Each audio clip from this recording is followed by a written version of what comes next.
So I'm still going to do a bit more about Providence centering on the Lord, the second Advent, and then maybe I might take this whole lecture for that, and then the last lecture will be about Foundation Day. Of course, it's all about Foundation Day, because it's all the pathway to Foundation Day. So we got here, end of the last lecture, and talking about the 1990s and Mother getting the victory and all these incredible globalization of the blessing. And then Father entered announced a new era from 2000-2001, and talked about the age of the realm, of God's direct dominion.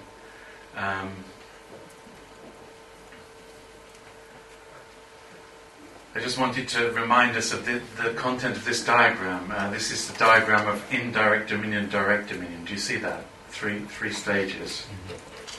Diagram here: formation, growth, completion. And then, that's of course during the stages of growth. It's the indirect dominion, right? And then entering the direct dominion. So maybe this is a sort of preparatory period. From 2000 became 2000 or 2001 to 2013 or Foundation Day.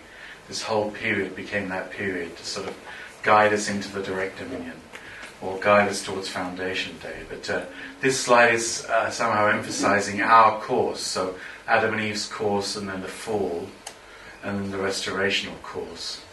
And then in our life of faith, we go through this period of transformation through the Word.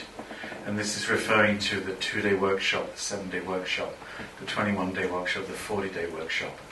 And somehow explaining about the course we need to pass through in terms of studying the Word, because restoration is according to the Word. So it's emphasizing how valuable it is to seriously study. Of course, it's not enough to study, but actually without comprehensively understanding, it's very difficult to commit and transform one's life. And then this, of course, becomes the formula course or foundation of faith and substance, foundation to meet the Messiah at the time of the blessing. And then the blessing, and then walking this course, following the footsteps of the true parents, or following the pattern of the course Father and Mother went from 1960 to 1967, which is the pattern of victory shown by the true parents. And that's, of course, our tribal messiahship responsibility. So that's, in a sense, Father's opening the way to God's direct dominion, or the Chunul Guk, or however you want to express it. But then in order to enter that, we need to make some condition to enter. So of course, the conditions we make are small, in a sense, but very, very valuable, because God wants to give so much grace. But to give a lot of grace, you need something to give it to, some place that's prepared to receive it as well. So also this connects to many things that Father asked of us, of course, true parents asked of us to receive the blessing, of course, as the liquidation of original sin, or the removal of original sin. And in this period from sort of around about 96 onwards, the Champion Providence beginning, and that connecting also to the liquidation of inherited sin and collective sin, and of course the liberation of 210 generations. This request that true parents made to us before Foundation Day. And then as tribal messiahs during the 1990s, Father talked about us restoring 160 to 180 families. And more recently, Father talked about us following his pattern, which would have concluded with the 430 families, ideally before in 1967, ideally, but it got delayed to 1968. And also returning ownership, restoration of all things. We made the total living offering. And also now, of course, true parents are connecting the offering for Foundation Day based on the number 130 as also being an offering of returning ownership to God. And this is in that sense under true parents' guidance, how we as blessed families, attending the true family, we complete these sort of conditions. And then, of course, in 2000, on the foundation of all those things that happened in the 1990s and Mother's victory, Father gave us the opportunity to attend a registration blessing. And this was connected to the 21-day workshop for blessed wives, and then receiving, and Father gave this very long title to that registration blessing, the transition of 3 ages. So transitioning from the Old Testament, New Testament, completed Testament ages or realms. Transition of the 3 ages realms of oneness, 4-position foundation, unification, blessing ceremony, and to be registered into the Messiah's family. So this was another step, from our original blessing, our original blessings, whichever year you got the blessing in, towards the foundation day. And we'll look at that more in the final presentation. So what's registration about? It's about making the condition ultimately to restore a homeland or a nation for God.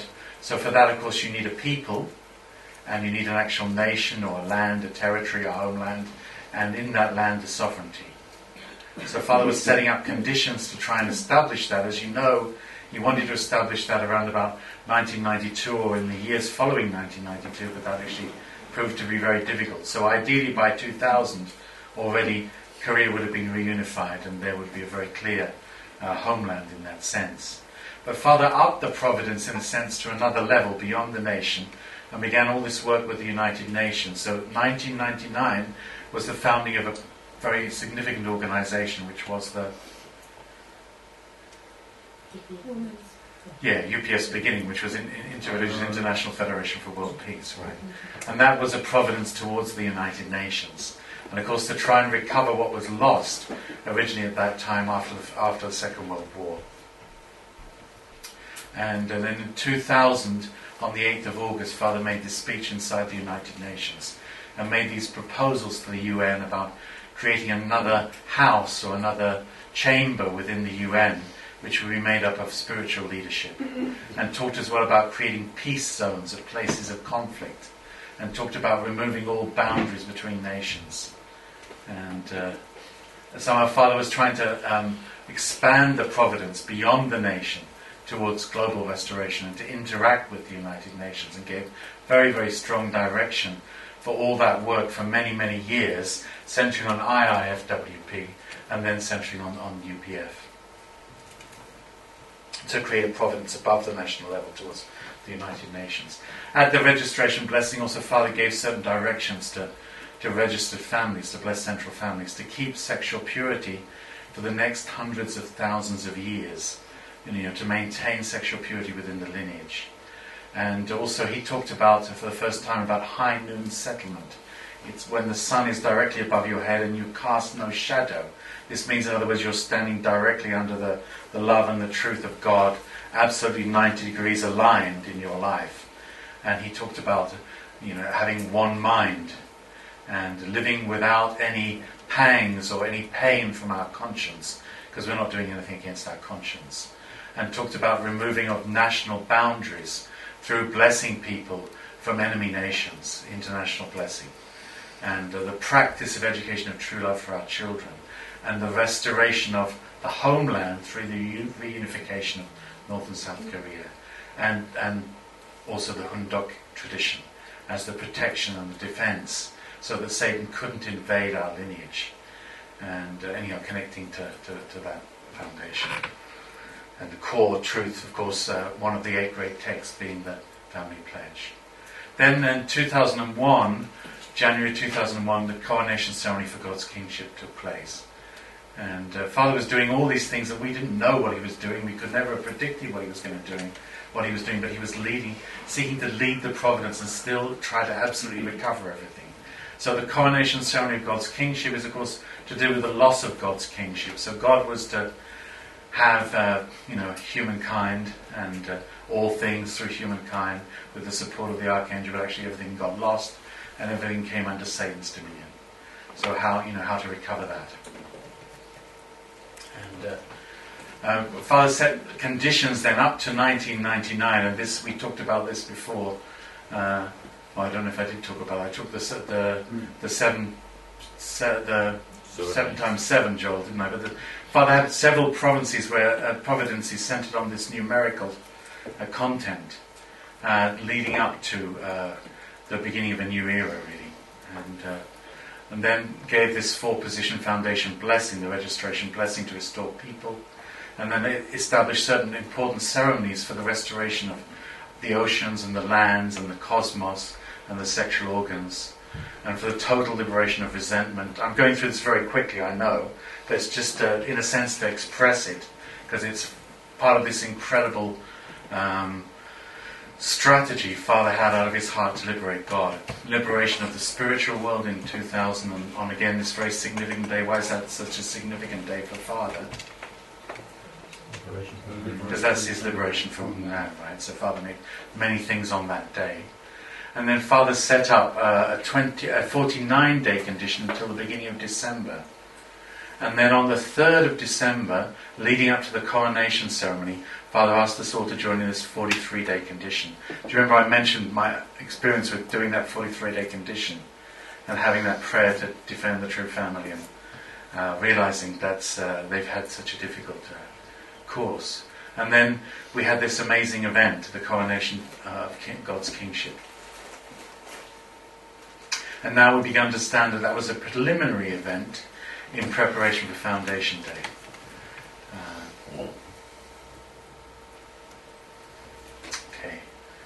So I want to just again I'll go quite quickly, but I want to talk about the restoration of the homeland, because of course ideally on Foundation Day there should be a nation, a restored nation. So actually we know that actually we don't have that restored nation. And so we understand how much Father wanted to have that, and also how much Mother now feels she wants to advance the providence towards the restoration of a nation. So as I understand it, Mother's reorganizing many things in order to make a very, very big effort in Korea, and also a very big effort in Japan, hence because of Mr. Song's appointment to Japan, and a very big effort all over the world, including here in Europe, to really advance the providence in the 7 years leading up to 2020. So I think it's meaningful to think about what happened in the providence regarding the Korean Peninsula, and what it's like to be a people who don't really have a nation, don't have a land. Those who stand on God's side are a hindrance, problem for Satan. Satan surely wants to kill them in order to protect his own sovereignty. So hence, Abel got attacked down the history. We talked about that before. The saints, the sages, the people of great faith were martyred and suffered a lot. And, greatest example, Jesus' crucifixion. Because they didn't have a land, they didn't have a nation, they weren't protected by a sovereignty. They were existing within Satan's sovereignty. So, ideally, God wants to have that sovereignty. Where will God's nation be established? The first Adam, of course, in the Garden of Eden, expanding out of that would have become the nation. The second Adam, Jesus, of course, it was the nation of Israel. The third Adam, true Father, was born in Korea. Korea laid special condition to be the nation in which Father was born. So it's natural that should be the nation that will be established. And as we mentioned before, when Father, from 2010, July, began all these special assemblies to proclaim the substantiation of the word through the true parents, he also proclaimed that Korea is God's homeland. So how can God's nation be built? Actually, the Korean Peninsula, as we know, became divided into two nations after World War II. And it shouldn't have been like that. World War II was supposed to liberate Korea, and Korea should have become a unified, liberated nation. But unfortunately, that didn't happen. It was during this period then, particularly from 45 to 48, when the outcome wasn't clear. Of course, the Russians came in the north, the Americans came in the south, and effectively there was a division. But originally, God's providence was the Messiah would be received without the division of Korea. And that in this 7-year period, as we talked about before, God's nation would have been established, and the foundation would have been there for the homeland and for the opening of Cheonil-guk. And Foundation Day would have come much quicker, of course. So because essentially Father couldn't meet the foundation that was prepared for him, he became very vulnerable to Satan's attack. And on the basis of that, Father ended up in Homeland forced labor camp, separated from his own family, separated from his parents and brothers and sisters, but also separated from his wife and child. And he was, in a sense, his family was divided, and the nation became the divided nation. So in 1948, South Korea elected a government, North Korea established itself as a nation. and effectively Korea was divided. And of course at the same time the world was divided based on the Cold War situation. So all these things were very interconnected. External cause, failure of the providential nations. After World War II, we have this Cold War circumstance between the United States and the Soviet Union. And instead of making a strong stance for a unified Korea, the victorious allies centering on the United States, they didn't make that. And actually, the USA proposed the division of Korea at the 38th parallel. And this represented the failure of the United States. It was with the nation that was in the preeminent position after the end of World War II.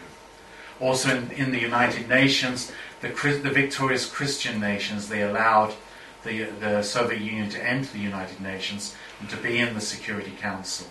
And that was also a great tragedy, of course. And of course all the things that happened in Europe, with the division of Europe and the Berlin Wall and the Iron Curtain and all these things that were happening at that time. Because somehow the World War II didn't end as successfully as it should have done from the point of view of God's providence in that sense. So after World War I, of course, the League of Nations came into being. And we talked about before about how the League of Nations carried with it this idea of Woodrow Wilson's that every nation should have self-determination. And we talked before about how the independence movement, the liberation movement in Korea, was actually seeking for Korea to be liberated from Japan. And this in itself was a foundation on which the Messiah was born, and it was on the basis of the able nations overcoming the cave nations in World War I. But of course that led then after World War II to the formation of the United Nations. So Father always expressed that the United Nations was meant to meet the Lord, was the foundation prepared to meet the Lord, and should have been under the control of the victorious Christian nations. But as I said, Soviet Union was allowed to enter, and that split the United Nations and meant it wasn't a place in which God could freely work. So that foundation was lost. And that was the failure also of the victorious nations. So what happened, of course, is then Korea got divided. As we mentioned, there was the division at the 38th parallel, but then in 1950 there was the Korean War, and this was sort of the first real absolute attack, not just from communist north to the south, which was of course under the protection of the democratic world, but also it was the first military attempted expansion. So all the expansion that took place in Eastern Europe, none of it was military. It was all, it was all the Soviet-placed people taking over and governments taking over all over Eastern Europe. But this was the first militarized expansion. So through that attack, very unexpected attack, of course supplied by the Soviets and backed up by a Soviet Air Force, and later on, as the war progressed and the United Nations came in, backed up by the Chinese military as well, the whole world became aware of the danger of communism, because it was a military attempted expansion. So it was very important at that time that was actually prevented from happening. So amazingly, remarkably, because the Soviets were not present in the Security Council when the decision was made, the Security Council decided to send the UN forces. And they arrived, under General MacArthur, and they landed at Incheon, and they, took the territory, and they went right up to the Chinese border. But in the end, these 1 million Chinese volunteers came in and pushed back. And that, of course, was when Father and everybody else was fleeing out of Pyongyang and coming south to Busan. And MacArthur, as you know, the very successful Second World War general who'd been responsible for all the changes in Japan post-Second World War, he was given responsibility to lead the United Nations forces. And as the Chinese came over the border, he had a proposal to President Truman that they should completely, absolutely resist the Chinese, and even talked about using nuclear weapons at that time. But that was rejected by President Truman, and actually General MacArthur was removed. And your Father expressed that was also a very, very key moment, because had the free world at that time been very, very determined, it might have removed the power of Chinese communism. It might have prevented communism spreading in the Asian continent and reunified the Korean Peninsula. So externally that was, didn't work out in that way. Internally in the 1950s, amazing things happened for the growth and development of our church. Those amazing things that happened was a complete new opportunity, really. And that was the phenomena around Iwa and Yonsei universities, where this women's college and this men's college, many students joined our church at that time. Our church was very, very tiny. But suddenly, some people got attracted from those very famous universities that had the top elite educated people of the nation of Korea. And not only did the students join, but as you know, Maria Park, the principal of Ewha College, has sent these professors, different professors. Young Kim was one of them, the final one. She was a professor of theology, of course, and absolutely they were certain that she would completely discredit this little movement which was attracting all the students. But as you know, Mrs. Che and Miss Kim and all these others, they actually ended up joining. And then the college threw them all out. They either had to stop coming to church or they would be expelled. And I can't remember, it was something like 15, 16 students and several academic staff members, including Young Kim and Wonpok Che. They were expelled at that time. But her father had expressed how huge his resentment was towards this situation, because when they threatened to expel the students, the press came out in favour of our church, and this was a very unjust thing to do. And then Maria Park mobilised all her political connections, because her husband was Speaker of the Parliament at that time. She mobilised all her political connections to completely discredit father. And it was a very, very difficult situation when an incredible foundation could have been laid at that time. Had she had a different attitude. And that led to the extension of this this whole 40-year period. In other words, that in the 1950s, the Providence couldn't restore the nation at that time due to this external cause, internal cause. And what happened as a result of that? Well, of course, communism remained in power in the world, and under communism, millions of people died, and millions of people became homeless, and so on and so on and so on during that period. And also talking about the Korean War there as well. The Korean War ended in '53 with a ceasefire, but never a peace agreement. And the demilitarized zone was set up at that time. And Father explained that somehow through this situation of Korea, God and Father wanted to draw in America, almost at the risk of Korea, into God's providence. And of course, America came in, and then Father talked about how the next stage of attack after the Korean War was the Vietnam War. Again, the expansion of communism into Asia. And of course that was resisted through the Americans, but essentially they lost the war ideologically.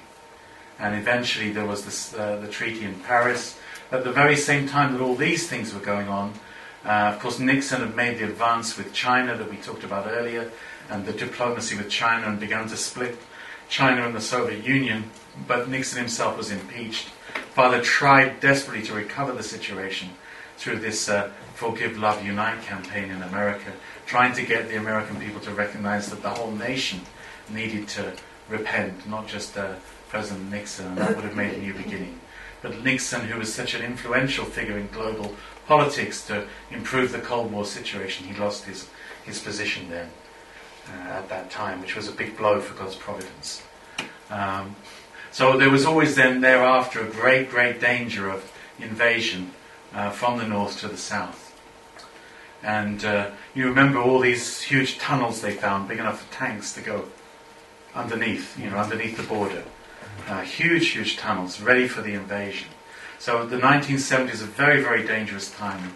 We talked before about how Father asked from 1970, 71, 72, 1,200 blessed wives to make a very, very sacrificial condition to be mobilized for 3 years apart from their family, to create the internal condition to defend the Korean Peninsula and even the world from the expansion of communism. And externally, Nixon's strategy, but unfortunately, as I said, Nixon couldn't stay in office. So although he made this very important contribution, to weakening the communist side through separating China from the Soviet Union. Unfortunately, he couldn't continue that work. Going ahead then into the 1980s in preparation for the 1990s, which was another moment of opportunity for Korean reunification. We've got in 1988 the Seoul Olympics. And this began another period of great opportunity in the 1990s. So, of course, South Korea was dramatically advancing economically, incredible transformation of the nation economically. But at the same time, of course, behind the scenes, North Korea developing nuclear weapons. So when the Gulf War was going on, there was a discovery through military satellites that actually there's been this transfer of nuclear technology to North Korea, and they were developing potential for nuclear weapons. And then in 1991, Father could get this, Father desperate to find a way to resolve the situation. Father could finally enter North Korea after 40 years and had this amazing meeting with Kim Il-sung that we talked about before. And Father approached Kim Il-sung about two very, very key issues. One was the fact that for 40 years and more, 40 years and more since the Korean War, Korean people and Korean families have been separated from one another, and they never had any communication whatsoever with one another. So Father asked Kim Il-sung if there could be a way that these people could start to meet each other, and the border could be open, and communication could be opened.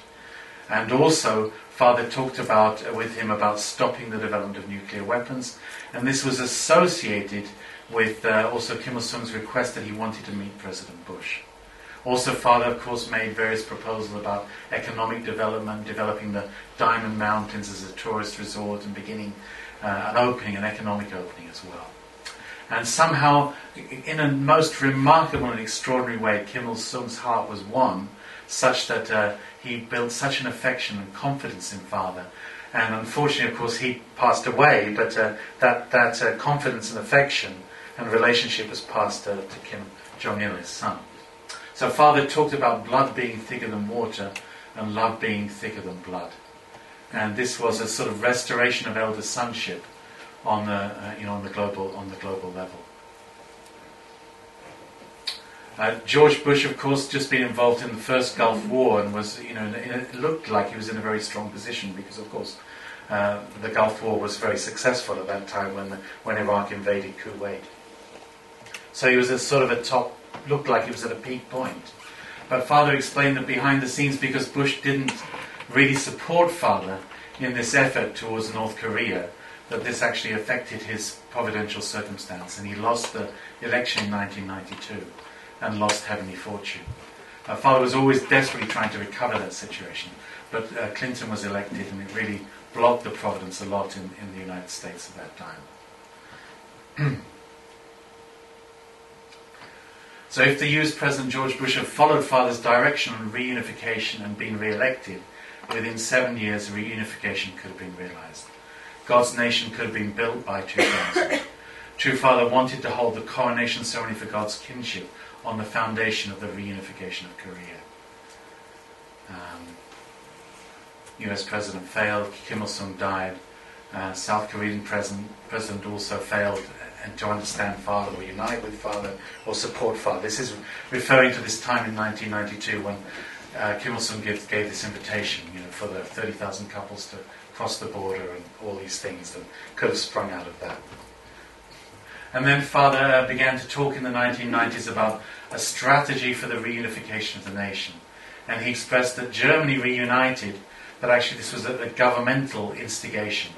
But to have real, lasting unification, this needs to come from the grassroots level. So Father began this grassroots work in Korea, which he called the Tongbang Gyokpa, the Tongbang attack. It's like Tongbang being the very small administrative area, and that people should work at the grassroots level in Korea, serving and living for the sake of others, like a type of home church type activity. And through working at the grassroots level, building the support in South Korea to prepare ultimately for a reunification. And Father talked about how 4 South Korean families should each take care of 1 North Korean family when Korea becomes reunited, so that they can care for and uplift North Koreans. But the foundation for that would be through our membership working on the Tongbang level, on the local level, serving and caring for others, and raising up the heart of the South Korean nation to be willing to embrace North Korea. Okay, so that was a very rapid fire, right? But I wanted to give you a feeling for how Father had such a realistic plan and such high hopes and expectations, how the providence would have gone. But Father always needs someone who's going to really cooperate with him. So looking for the cooperation of American president, Korean president, so on and so on.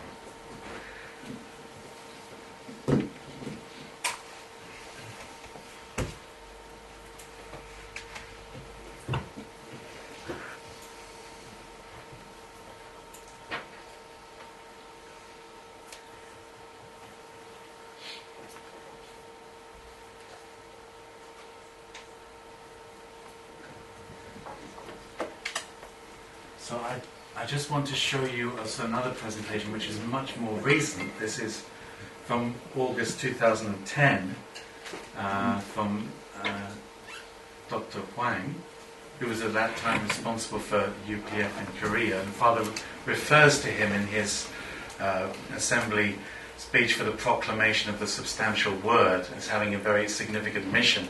And his mission at that time was connecting to global restoration and tribal messiahship and making a tribal messiah association and so on. And he gave this explanation in August after Father had begun those proclamations in July 2010. The reality and the prospect of God's providence, centering on the proclamation of the word that firmly establishes the true parents of heaven, earth and humankind. So I just wanted to show you this very shortly, a little bit, and it sort of somehow sums up everything we've looked at. So this is Father at that time on the 8th of July 2010, giving that speech. And do you remember, many of us went very, very suddenly. I can't remember how many went now, 600 or 700 people I think went from Europe. And we had that amazing experience also for closeness to Father at that time. And so I'm missing out a lot of things when I'm doing this, because I just remind you, from 2003, one very significant event happened in 2003 in Jerusalem. What was that?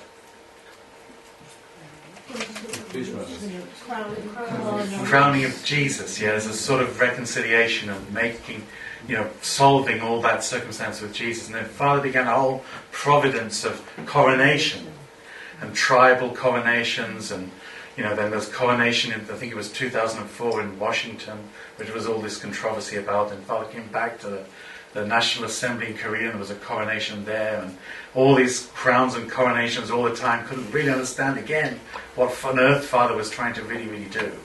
But of course Father wanted to make a mechanism through that. Do you remember every nation brought a crown and brought it to Father? Was Father just a crazy man who wanted a lot of crowns? Well, what was this all about? But Father was trying to create some sort of condition for the restoration of sovereignty and to connect each nation's future and fortune to that through those events. So all those things went on in that period leading up to the opening of the Cheonjeongung. You can see there in June of 2006. And the entrance of the true parents to Cheonjeongung, and that was another coronation ceremony with the robes and all the rest of it. Because what Father wants to do, Father wants to put God in his proper place. So that time in 2001, the coronation of God's kingship was to put God in his proper place. But then Father had to also substantially restore kingship. And ideally by Foundation Day, that substantial kingship should be restored. And this is sort of like a summary of everything we've been through, a sort of simplified summary. So the meaning of the true parents of heaven, earth and humankind, the progress from Father 1945 beginning his mission as the Messiah, and then 1960 true parents wedding and standing as the true parents, and then 1997 Father declaring about the parents of heaven and earth on the foundation of the victories, including that all those providence we already shared and talked about, leading up to all those series of blessings and so on. And then Father having the 2003 wedding of Father and Mother. Do you remember that? Father in that beautiful white suit, and Mother, Father already 83 years old, getting married to Mother again. And then that was on the foundation of Father standing as the king of the blessed families. And then Father's declaration of the true parents of heaven, earth and humankind. And declaration of the peace king associated with that, all those coronations and the entering of the Chunjung. And then Father in 2009 standing as the king of humankind, and then on that foundation as the true parents of heaven, earth and humankind. So all these different names and titles, it's almost like too much. We don't really know what Father's trying to do and what all of this means. But fundamentally, Father's trying to substantially restore sovereignty, to allow God to have sovereignty over a nation. And of course that work remains uncompleted. But Father declared at that time, again, in Hunduke about the realm of the Sabbath of the parents of heaven, earth and humankind. So what does it mean, true parents of heaven, earth and humankind? Parents of heaven, earth and humankind, meaning all a unity with God and all humankind, and also with the natural world. And meaning the unity of the invisible God and the visible God in the perfectly true parents. It's okay, I think. And again, this is looking at the providence again. We talked about all these things before. This is a simplified version again. So 40 years to the time of the making of the true parents in 1960, from Father's birth in 1920. And again another 40 years from 1960 to 2000. And then the 12-year providence from 2000 to Foundation Day. Or again, summarized here, the Wilderness course, that 7-year course from 85 to 92. So just re-summarizing everything we've looked at. And all this providence that true parents were leading and we were cooperating with, even though many times we could never have understood what was next or what had to be done. Father had this most amazing strategy and put his whole life on the line to live for it. And Reverend Wang at this time was responsible for the inaugural rally for the Tribal Messiahs Federation for World Peace. So to lay a foundation for all of these things to happen is also to do with the fulfillment of our responsibility as blessed central families to become tribal messiahs. So I'll just explain a little bit about that again. We talked about this before. Do you remember we talked about home church and tribal messiahship? So this is connecting to that. So the providential cause was that Jacob left his home, right? He had to leave his home because he got the blessing from Isaac, but Esau didn't accept it. He went to Haran. 21 years in Haran, and then finally he could return home and he could be reconciled with Esau. So this is the sort of providential pattern. So Father asked us to follow a similar type of pattern. So basically our membership, we separated from our families and our parents and left our hometown and went and worked for the Providence. And this is a reference here in 1978, here in Britain. Father personally came and supervised for, May till September. Father came and personally supervised the home church Providence. And then Father told us on the foundation of that in the early 1990s, 1991, gave God's eternal blessing. Father told us that we should return to our hometowns and pursue tribal messiahship. So, what is our tribe? Our tribe, of course, is our relatives, our neighbours, our friends, our area of interest or expertise or professionalism that we gather together to be an able realm. So what should an able realm do? An able realm should win the heart of the Cain realm and grow bigger, and restoration should take place based on that. So how can we understand that? How can we prepare for Foundation Day? This is... what is this diagram about? This is about how our tribe can have two aspects. One aspect which is... Sorry, this is going a bit now. Can you see on as you look at it on the left side, this is the more internal Sung Sang aspect.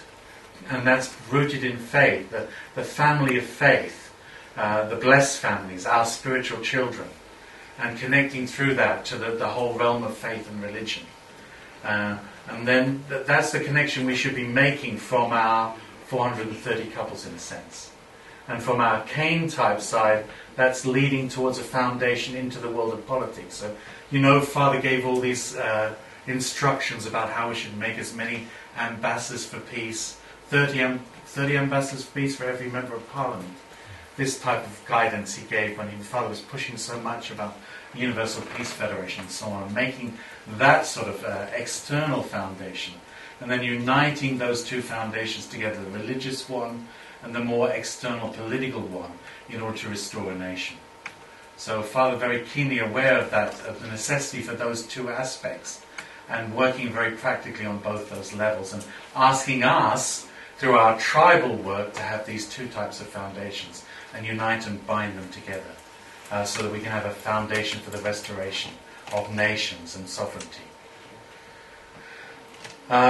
So again, I hope you can catch some understanding from that and follow that.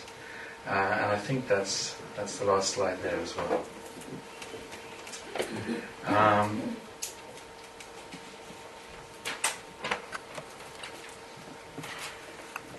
I want to do one more presentation about Foundation Day. This is not according to the schedule, but do you mind if we have an early break now? So we finished this some sort of overview of the whole course, and I want to talk more specifically about Foundation Day. So let's have a little break, maybe 20-minute break, and come back at 20 to 3.